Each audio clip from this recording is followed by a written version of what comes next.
Okay बेटा, हम लोग पहुंचे जर्नल चैप्टर में। जर्नल या जर्नल एंट्रीज, जो मैं अभी टॉपिक बताने वाला हूँ, ये आपको थियरी वाले पेजेस में लिखना है। इस टॉपिक को मैं बैंक रूल्स या चेक रूल्स बोलता हूँ। अब बैंक रूल्स या चेक रूल्स क्या होता है कि जब भी हम लोग किसी भी सामने वाले पर्सन को चेक देते हैं या किसी से हमको चेक मिलता है तो क्या रूल्स होते हैं। ये थोड़े टिपिकल होते हैं रूल्स, ठीक है, ध्यान देना। सब थियरी वाले पेजेस में अच्छी तरह लिखना। इसमें पहले इजी पोर्शन से शुरू करते हैं। ये जो 1 नंबर पॉइंट है ये इजी है। 1 नंबर पॉइंट पे मैंने लिखा है कि if a cheque is given, cheque देना हमेशा इजी होता है जर्नल एंट्री में। जर्नल एंट्री में चेक देने की जो जर्नल एंट्री होती है वो इजी होती है। हार्ड कब होता है? जब हमको चेक मिलता है। ये जो सेकंड पॉइंट हम लोग करेंगे, if a cheque is received, वो थोड़ा हार्ड होता है। अब फर्स्ट पॉइंट में लिखा हुआ है if a cheque is given और ड्रॉन और पेड और इश्यूड, ये चारों एक ही बात है। गिवन, ड्रॉन, इश्यूड, पेड, चारों एक ही बात है। Then always bank account is credited.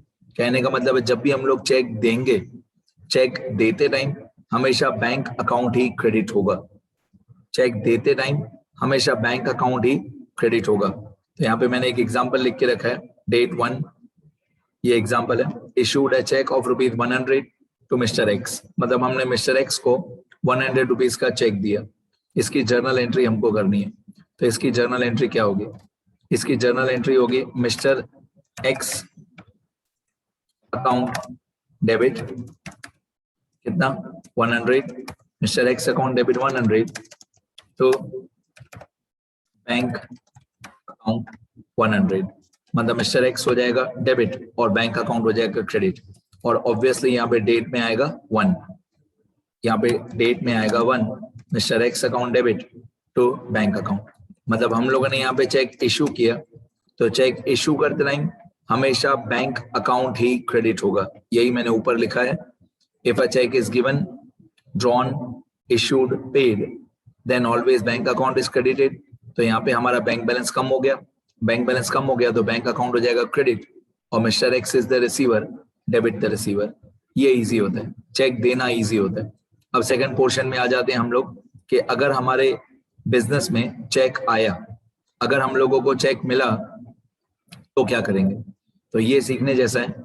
If a cheque is received, जब हमारे बिजनेस में चेक आएगा तो हम लोग क्या करेंगे। तो यहाँ पे मैंने 2A और 2B करके दो अलग अलग पोर्शन लिखे हैं। 2A में मैंने लिखा है, 2A में मैंने लिखा है कि चेक रिसीव हो जाने के बाद and it is deposited into the bank on the same day. Check receive तो हो गया, हमको चेक रिसीव हो गया और हमने इस चेक को सेम डे पे बैंक में डिपॉजिट कर दिया। अगर चेक रिसीव भी हो गया और हमने सेम डे पे उसको बैंक में डिपॉजिट भी कर दिया तो क्या। मैं यहाँ पे कुछ रूल्स लिख देता हूँ बीच में, थोड़ी लाइंस इंसर्ट करके। अगर हम लोगों को चेक मिल गया और हमने सेम डे पे उसको बैंक में डिपॉजिट कर दिया, then bank account is debited. अगर चेक मिल भी गया और हमने उसको सेम डे पे बैंक में डिपॉजिट भी कर दिया तो हम लोग बैंक अकाउंट ही डेबिट करेंगे। ये रूल हो गया हमारा 2A। चेक हमको मिला, चेक इज रिसीव्ड, फिर 2A में and it is deposited into the bank on the same day, तो क्या करेंगे, हम लोग बैंक अकाउंट ही डेबिट करेंगे। एग्जाम्पल यहाँ पे मैंने लिख के रखा है, एग्जाम्पल डेट 2। एग्जाम्पल डेट 2, हम लोगों को एक चेक मिला, received a cheque of ₹200 from Mister Y and deposited the cheque into the bank on the same day. तो हमको चेक मिला भी और हमने उस चेक को बैंक में सेम डे पे डिपॉजिट कर दिया। अगर हमने सेम डे पे डिपॉजिट कर दिया तो क्या। तो इसकी जर्नल एंट्री क्या होगी, यहाँ पे हमारा आंसर, अगर हम लोगों को चेक मिला और हमने उसको सेम डे पे बैंक में डिपॉजिट कर दिया तो हम लोग करेंगे बैंक अकाउंट डेबिट। सुनना ध्यान से, धीरे धीरे हार्ड होने वाला है। हम लोग करेंगे बैंक अकाउंट डेबिट कितना, 200, जो चेक हमको मिला, bank account debit 200 to Mister Y account, क्योंकि हमको चेक मिस्टर वाई से मिला। तो bank account debit 200 to Mister Y account 200। ये हमारी जर्नल एंट्री होगी। बैंक बैलेंस हमारा बढ़ गया तो बैंक हो जाएगा डेबिट और Y is the giver, credit the giver. तो ये हमारा आंसर होगा, जर्नल एंट्री होगी bank account debit to Mister Y account. ये हमारा डेट 2 कंप्लीट हो गया। इसको थोड़ा मैं ऊपर लेके जाता हूं आगे। अब हम लोग आ गए हमारे रूल नंबर 2B पे। अब जो हमारा रूल नंबर 2B है, इसमें क्या लिखा हुआ है कि ऊपर रूल नंबर 2 में लिखा हुआ है कि चेक रिसीव हो गया, if a cheque is received, and 2B में लिखा हुआ है and it is not deposited into the bank on the same day. मतलब चेक हमको मिला लेकिन हमने सेम डे पे उस चेक को बैंक में डिपॉजिट नहीं किया, मे बी 1 या 2 दिन के बाद हम उस चेक को बैंक में डिपॉजिट करेंगे। देन जिस दिन हमको चेक मिलेगा उस दिन की एंट्री अलग है, और जिस दिन हम इस चेक को बैंक में डिपॉजिट करेंगे उस दिन की एंट्री अलग है। तो मैं अभी आंसर बता रहा हूँ, रूल बता रहा हूँ, सुनना ध्यान से। कंडीशन समझ गए सब लोग कि चेक हमको मिला लेकिन उसको बैंक में सेम डे पे डिपॉजिट नहीं किया। If a cheque is received and it is not deposited into the bank on the same day, तो क्या करेंगे? Then on both the dates एक नया नाम आएगा, इसको हम लोग बोलते हैं cheque in hand account. On both the dates cheque in hand account will be recorded. दोनों डेट्स पे जिस दिन चेक मिला उस दिन भी हम ऐसे लिखेंगे कि चेक इन हैंड मिला। जिस दिन चेक मिला तो हम ऐसे लिखेंगे कि चेक इन हैंड मिला, और जिस दिन वो चेक हमने बैंक में डिपॉजिट कर दिया तो हम ऐसे लिखेंगे कि हमारा चेक इन हैंड चला गया। मतलब जिस दिन चेक मिला उस दिन हम लिखेंगे cheque in hand account debit, और जिस दिन हमारा चेक बैंक में डिपॉजिट हो गया उस दिन हम लिखेंगे cheque in hand account credit. तो मैंने यहाँ पे लिखा है on both the dates cheque in hand account will be recorded. Example के साथ करेंगे तो ज्यादा मजा आएगा। ये एग्जाम्पल मैंने लिख के रखा है, जर्नल एंट्री नहीं लिखी है। ये एग्जाम्पल डेट 3 पे received a cheque of ₹300 from mister Z. फिर डेट 4 पे मैंने लिखा है the cheque of mister Z is deposited into the bank. तो ऑब्वियसली दोनों डेट की अलग अलग एंट्री होगी। मैं एक एक करके बताता हूँ। जिस दिन हमको चेक मिला, मतलब डेट 3 पे, जिस दिन डेट 3 पे हमको चेक मिला तो हम ऐसे लिखेंगे cheque in hand account debit, cheque in hand account debit, क्योंकि ये चेक हमको मिला है लेकिन हमने बैंक में इसको डिपॉजिट नहीं किया। तो cheque in hand account debit कितना? 300। तो कौन से आदमी से मिला? मिस्टर जेड से मिला। तो to mister Z account, mister Z is the giver, credit the giver 300।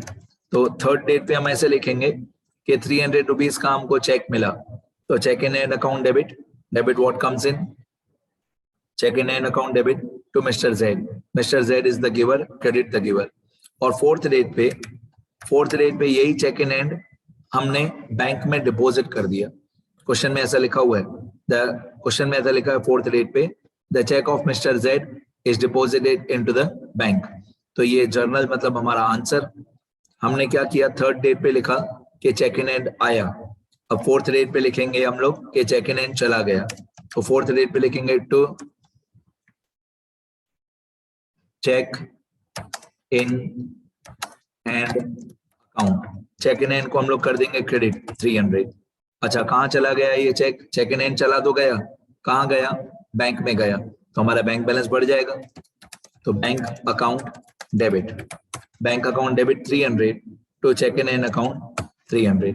इस तरीके से आपको 2 पार्ट्स में आंसर लिखना है। अगर चेक मिलने की डेट अलग हो और बैंक में डिपॉजिट किया चेक उसकी डेट अलग हो, तो जिस दिन चेक आया उस दिन चेक इन हैंड डेबिट, और जिस दिन चेक गया उस दिन चेक इन हैंड क्रेडिट।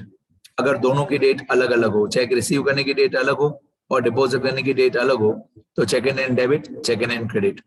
अच्छा, एग्जाम्पल 2 में क्या था? जिस दिन चेक मिला उसी दिन पे बैंक में डिपॉजिट कर दिया। अगर जिस दिन चेक मिला उसी दिन पे बैंक में डिपॉजिट कर दिया तो डायरेक्टली बैंक अकाउंट ही डेबिट होगा, bank account debit to party का नाम। ठीक है। अच्छा, और फर्स्ट वाला पार्ट तो बहुत इजी था कि हम लोगों ने चेक इश्यू किया। चेक इश्यू करते टाइम ये सारे प्रॉब्लम्स होते ही नहीं है।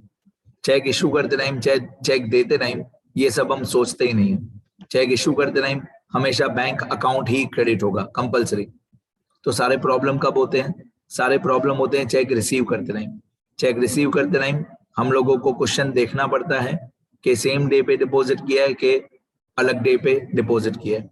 तो ये सारे प्रॉब्लम्स होते हैं चेक रिसीव करते नहीं, ठीक है। तो जब भी चेक रिसीव हो, आज के बाद याद रखना जिंदगी भर कि जब भी चेक रिसीव हो तो आपको क्वेश्चन देखना है कि सेम डे पे डिपॉजिट किया है कि डिफरेंट डे पे डिपॉजिट किया है, उसके रूल्स अलग अलग। मैं एक बार स्क्रॉल कर देता हूँ, एक पॉइंट मेरे को और बतानी है, पहले एक बार स्क्रॉल कर दूं, उसके बाद लिखना सब लोग, यहाँ पे वीडियो पॉज करके सब लोग लिखना।